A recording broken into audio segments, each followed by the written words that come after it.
Oi, alunos do Vladimir, tudo bom? Alunos do sexto ano, eu espero que todos vocês estejam bem, seus familiares. Eu sou a professora Priscila do Aula de Ciências, eu espero que vocês não tenham esquecido de mim, hein?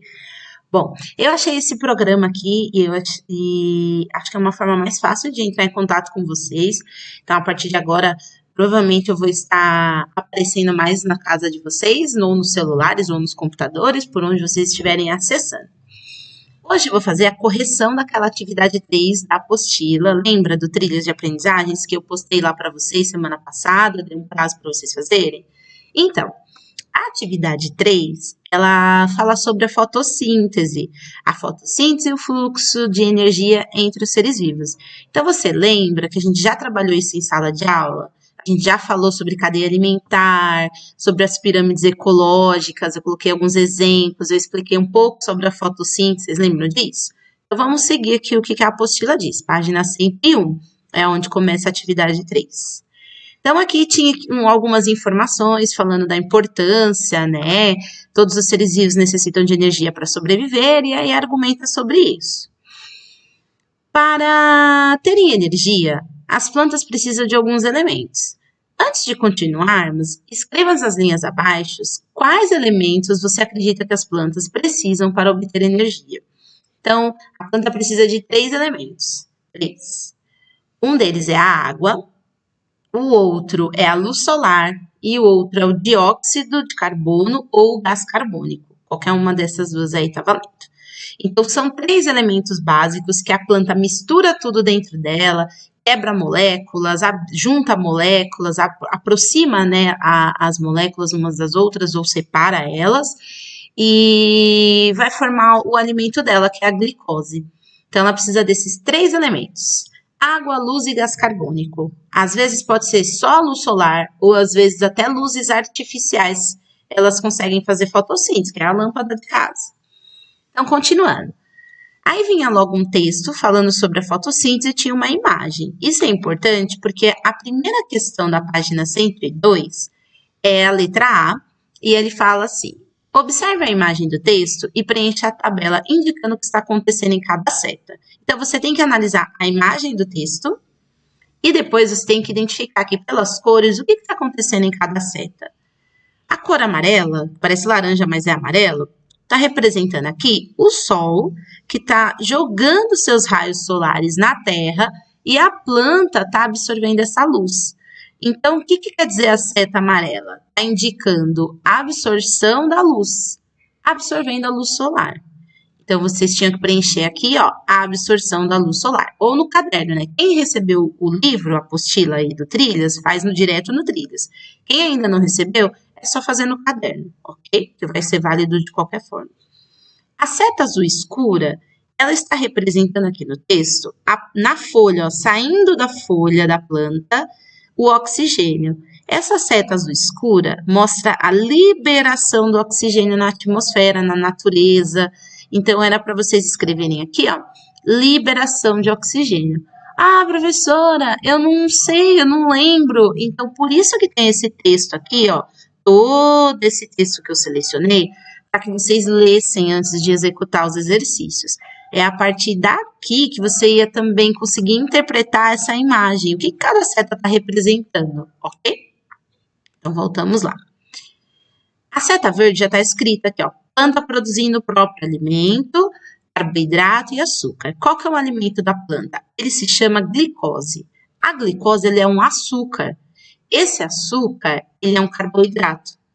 E aí, ele que vai servir de energia, igual para nós. A gente vai extrair energia de todos os alimentos, principalmente dos carboidratos. Aí quebra ele, forma um açúcar, esse açúcar vai para um processo dentro do nosso organismo para virar energia. Aqui na imagem, a seta verde mostra a glicose, aqui bem pequenininho, mas o ATP. ATP, eles têm um nome muito extenso e bem difícil, chama adenosina trifosfato. Esse adenosina trifosfato, esse ATP, é a nossa molécula de energia. Então, ó, a glicose é um açúcar, um carboidrato que vai servir de energia. Então, a planta, ela faz o próprio alimento dela, porque ela vai usar a luz, a água e o gás carbônico para fabricar o próprio alimento. Fique esperto com isso, hein? A seta roxa sendo representada aqui. Embora para mim aqui aparece meio cinza, um lilás meio acinzentado, é roxo, tá? Finge que é roxo.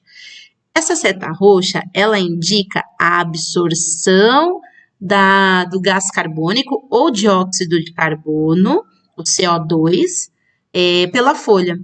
Aqui o oxigênio está saindo, você vê que a seta está eliminando ele na natureza, e aqui a seta está indo em direção à folha, quer dizer que é a folha que vai absorver esse gás carbônico para o processo de fotossíntese.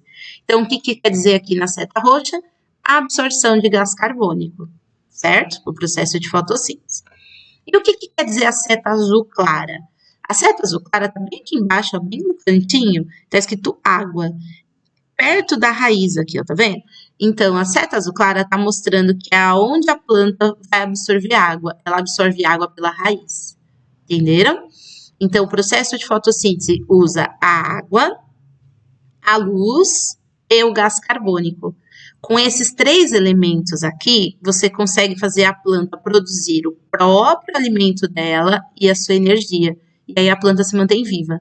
Quando você deixa de colocar água na planta, e ela vai murchando, você não está matando ela de sede, você está matando a planta de fome, porque se faltar água para o processo de fotossíntese, ele não acontece, e a planta não produz o alimento dela, e ela morre de fome.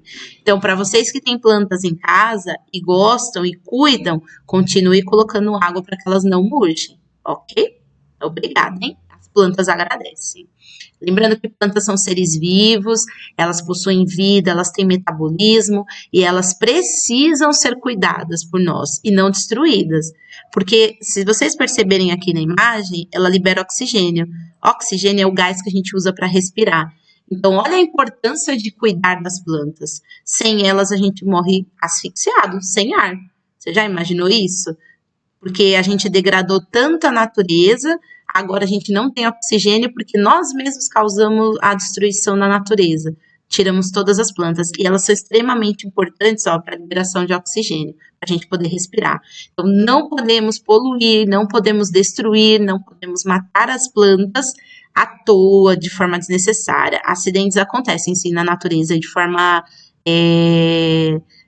que foge ao nosso alcance. Mas a destruição em massa, como acontece na Amazônia e em outros locais aí do nosso planeta, que é provocada pelo ser humano, ela tem que ser evitada para a gente poder manter esse oxigênio para a gente respirar, ok? Na questão B, pede para classificar os seres vivos como autótrofo e heterótrofo. Autótrofo auto-indica fazer para si mesmo e trofa relativo à alimentação. Então, é fabricar o seu próprio alimento. Quem que faz o seu próprio alimento? Todas as plantas, ou seja, né, todos os vegetais, todas as bactérias, todas, ó, brincadeira. Algumas bactérias, corrigem, vocês têm que me corrigir se eu falar alguma coisa estranha aqui, se eu me confundir, vocês têm que me ajudar.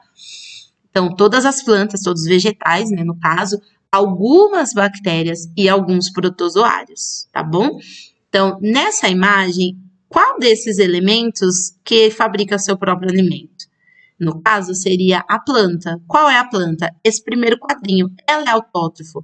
Ela pode ser uma grama, um capim ou um mato. Não está especificando, mas você pode chamar de qualquer um desses 3.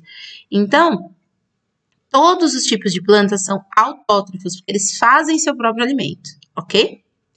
Os heterótrofos são os outros indivíduos, como a gente já tinha falado em sala de aula, né? Todos os animais são heterótrofos. Todos os animais são heterótrofos, porque se alimentam de outros indivíduos. Hétero é diferente e trófo é relativo à alimentação. Então, quer dizer o quê? São diferentes fontes de alimentação. A capivara é herbívora, é um heterótrofo herbívoro que se alimenta da grama, de vegetais e de outros frutos.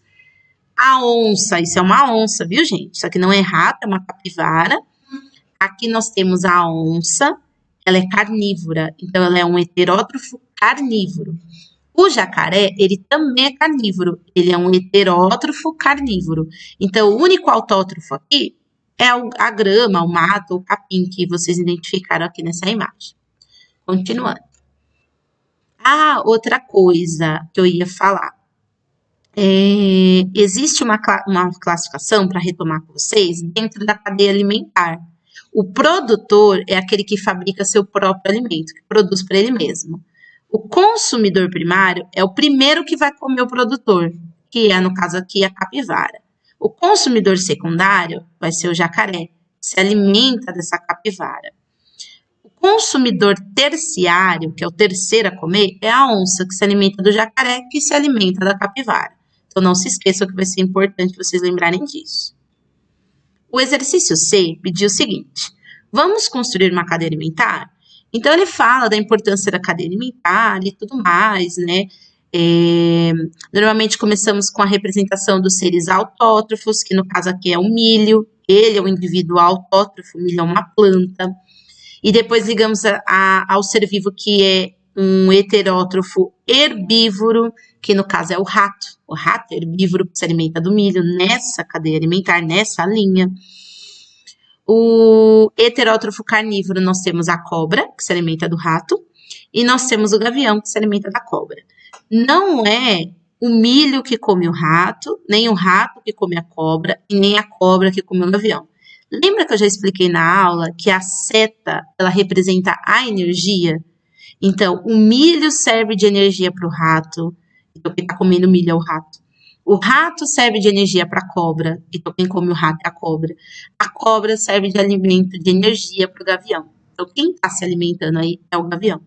Lembra ainda que eu falei que a energia ela se perde por conta do consumo dentro da cadeia alimentar?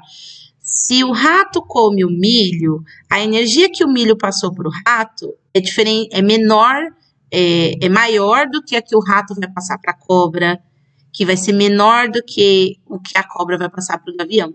Então, a energia ela vai sendo consumida ao longo da cadeia alimentar.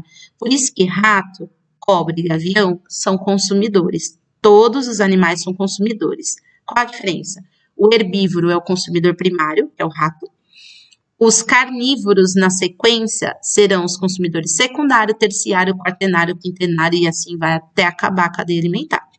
O exercício pediu, então, para você voltar à questão B, pegar esses elementos aqui e montar uma cadeia alimentar aqui dentro com eles. Poderia escrever, não precisava desenhar, né?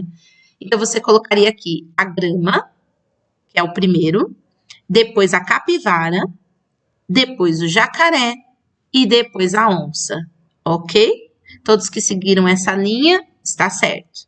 Ah, professora, mas eu já vi o jacaré comendo a onça. É mais difícil, porque a onça ela é mais ágil. Se o jacaré está dentro da água, com certeza ele ganha dela.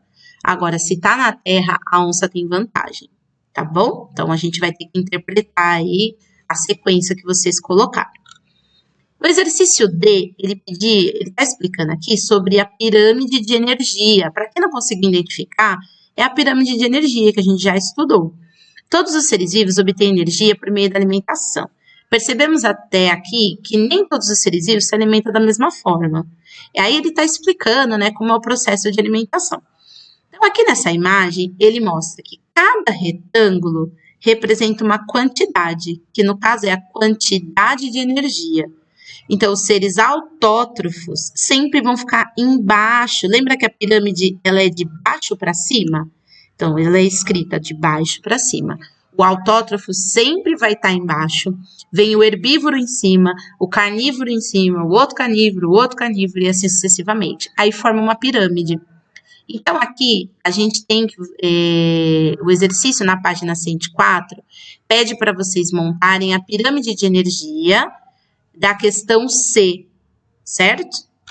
Na questão C, aqui, você montou a cadeia alimentar desses elementos do exercício B. Então, você tinha que pegar a grama, o capim, tanto faz, a capivara, o jacaré e a onça e montar a pirâmide de energia.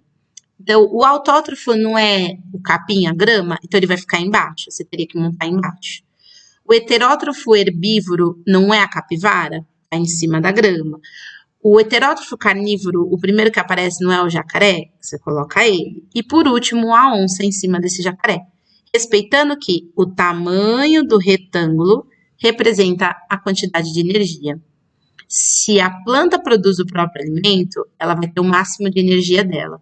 E essa energia, ó, conforme os degraus aqui vão diminuindo, quer dizer que a quantidade de energia que fica disponível, ela vai sendo consumida. Por isso que a planta aqui aparece como total, a partir dela, os degraus aqui, eles vão diminuindo. Consequentemente, quer dizer que a energia foi sendo consumida, ok? Não se esqueçam disso. Era o último exercício na página 104 que vocês deveriam realizar da atividade 3. Eu espero que vocês tenham gostado, espero que consiga gravar mais aulas para vocês através desse aplicativo, e aí a gente vai conversando dessa forma. Qualquer dúvida, manda um comentário particular lá para mim. Professora, não entendi, você pode retomar, eu tento gravar talvez mais alguma aula. Vocês também estudem pelo caderno do que a gente já conversou, e é isso. Aguardem as próximas aulas, que eu acho que por esse programa vai ser mais fácil mostrar para vocês aonde vocês têm que fazer, como devem fazer, e fica mais fácil, tá bom? Obrigada, até mais, espero novamente que todos estejam bem. Tchau!